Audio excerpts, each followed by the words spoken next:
Le premier livre des rois, chapitre 17.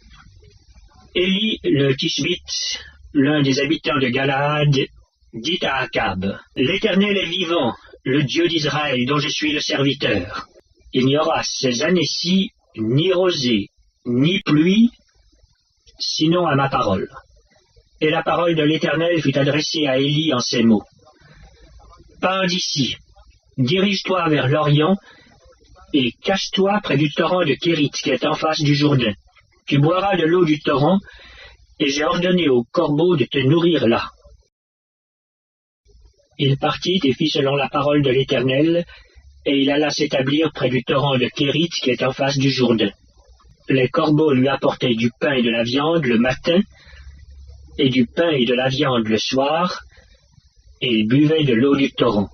Mais au bout d'un certain temps, le torrent fut à sec, car il n'était point tombé de pluie dans le pays.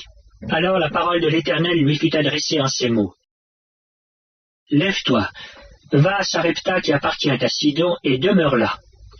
Voici, j'ai ordonné à une femme veuve de te nourrir. Il se leva, et il alla à Sarepta.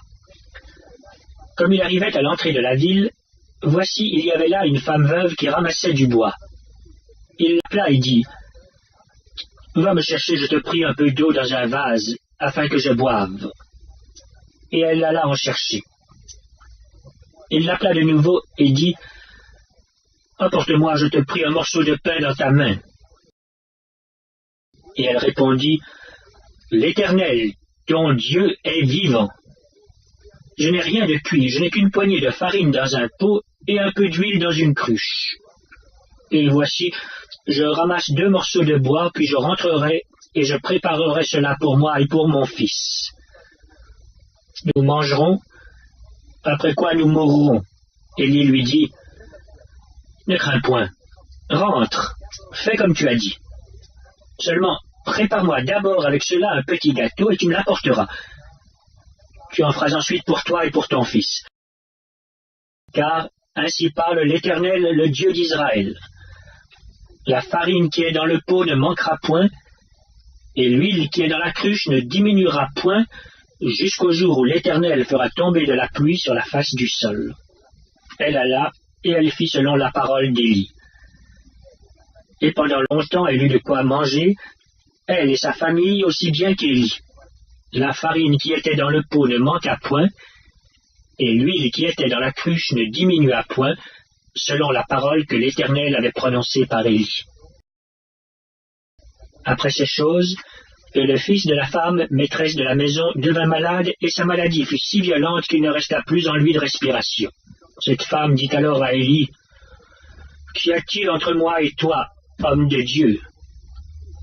Es-tu venu chez moi pour rappeler le souvenir de mon iniquité et pour faire mourir mon fils? Il lui répondit: Donne-moi ton fils. Et il le prit du sein de la femme, le monta dans la chambre haute où il demeurait, et le coucha sur son lit. Puis il invoqua l'Éternel et dit: Éternel, mon Dieu, est-ce que tu affligerais au point de faire mourir son fils, même cette veuve chez qui j'ai été reçu comme un hôte? Et il s'étendit 3 fois sur l'enfant, invoqua l'Éternel et dit: Éternel, mon Dieu, je t'en prie, que l'âme de cet enfant revienne au-dedans de lui. L'Éternel écouta la voix d'Élie, et l'âme de l'enfant revint au-dedans de lui, et il fut rendu à la vie. Élie prit l'enfant, le descendit de la chambre haute dans la maison, et le donna à sa mère. Et Élie dit: Vois, ton fils est vivant. Et la femme dit à Élie: Je reconnais maintenant que tu es un homme de Dieu, et que la parole de l'Éternel dans ta bouche est vérité.